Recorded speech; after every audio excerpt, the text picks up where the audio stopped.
নমস্কার বন্ধুরা, আমি পিয়ালি সাধুখা। আমার চ্যানেলে তোমাদের সকলকে স্বাগত। আজকে তোমাদের সাথে শেয়ার করব খুব সাধারণ একটা রেসিপি, খুবই সাধারণ, যেটা তোমরা সবাই বানাও। আর আজকে আমি কিভাবে বানাই সেটা শেয়ার করব। প্রথমেই বেশ অনেকটা তেল নিয়ে নিয়েছি, আর তেলটা খুব ভালো করে গরম করে নিচ্ছি। তেল খুব ভালো করে গরম হয়ে গেছে। এবার আমি একটা শুকনো লঙ্কা দিয়ে দিলাম আর একটা তেজপাতা দিয়ে দিলাম। গ্যাসের ফ্লেম একদম কমিয়ে দেব। এবার দিয়ে দেব পেঁয়াজ বাটা।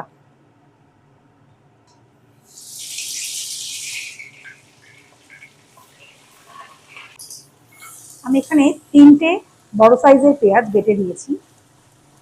খুব ভালো করে পেঁয়াজটাকে মিডিয়াম ফ্লেমে বেশ ব্রাউন করে কষিয়ে নেব। দেখো, পেঁয়াজের রংটা বেশ কিছুটা পাল্টে গেছে। কষিয়ে নিয়েছি খুব ভালো করে লো মিডিয়াম ফ্লেমে। এবার আমি এখানে দিয়ে দেব টমেটো বাটা। এটা আমি নিয়ে নিয়েছি দুটো বেশ বড় সাইজের, খুব ভালো করে বেটে নিয়েছি। আর এটাও প্রায় মিনিট 2 ধরে কষিয়ে নেব। টমেটোটাও আমি বেশ ভালো করে কষিয়ে নিয়েছি। এবার গ্যাসের ফ্লেমটা একটু কমিয়ে দিলাম। আর এখানে দিয়ে দেব আদা রসুন বাটা। আমি এখানে 2 টেবিল স্পুন আদা রসুন বাটা দিয়ে দিলাম। আদা রসুন বাটাটাও এই মশলার সাথে ভালো করে কষিয়ে নেব। ব্যাস, পেঁয়াজ বাটা, আদা রসুন বাটা, টমেটো বাটা সব ভালো করে কষিয়ে নিয়েছি। এবার আমি শুকনো মশলাটাও দিয়ে দেব। আমি এখানে হলুদ গুঁড়ো দিয়ে দিচ্ছি, 1 টেবিল স্পুন হলুদ গুঁড়ো দিলাম। যে কোনো তরকারির রং আমার বেশ লাল লাল দেখতে খুব ভালো লাগে, তাই কাশ্মীরি লঙ্কাটা আমি একটু বেশি পরিমাণেই দিই, তাই 2 টেবিল স্পুন দিলাম।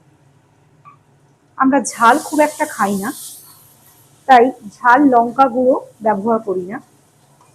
এইভাবে একটুখানি বেশ দেখতে লাল হবে, আর কাঁচা লঙ্কার একটা হালকা হালকা ঝাল থাকবে। এটাই আমাদের সব তরকারিতে চলতে থাকে, আজকেও তার ব্যতিক্রম নয়। এটাও বেশ কিছুক্ষণ কষিয়ে নিলাম। এবার দিয়ে দেব আসল জিনিস, কাঁকড়া। কাঁকড়া খেতে আমি বরাবরই খুব ভালোবাসি। মা যখন ছোটবেলায় কাঁকড়া বানিয়ে খাওয়াতো, তখন আমি হাত চেটে খেতাম আর জিজ্ঞাসা করতাম যে কি করে বানিয়েছো মা, এত টেস্টি। তখন মা বলতো, কিছুই না, একদম মাংসর মতো রান্না করবি, দেখবি দারুণ লাগে খেতে। আর সত্যি, আমি যেভাবে মাংস করি আজকে সেইভাবেই কাঁকড়াটা করলাম, একদম সাধারণভাবে করলাম, বলছি করছি। তো তোমরা কিভাবে কাঁকড়া রান্না করো আমাকে কিছু টিপস দিতেই পারো। এবার গ্যাসের ফ্লেম বাড়িয়ে নিলাম। খুব ভালো করে মশলাটা কাঁকড়ার সাথে কষাতে থাকবো।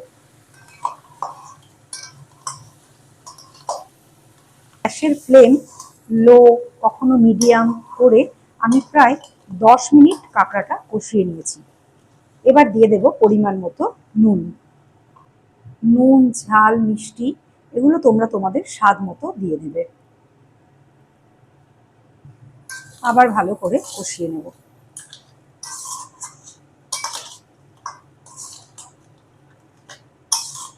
এবার আমি পরিমাণ মতো জল দিয়ে দেবো। জলটা আমি একটু গরম করে নিয়েছি, গরম জল দিচ্ছি। ভালো করে একটু মিশিয়ে নেব।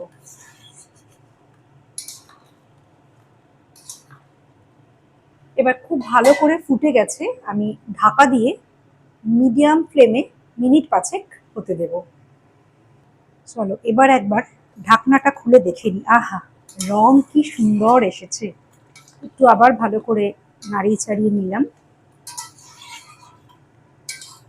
দেখতে তো বেশ সুন্দর হয়েছে, আর কাঁকড়া এইভাবে বানালে খেতেও দারুণ হয়।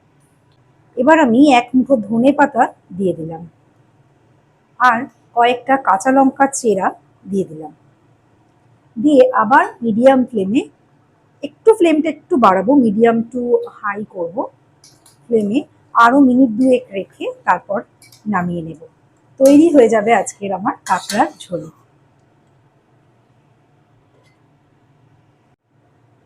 আমার আজকের রেসিপি তোমাদের কেমন লাগলো কমেন্ট সেকশনে অবশ্যই জানিও। আর ভালো লাগলে একটা লাইক করে দিও প্লিজ।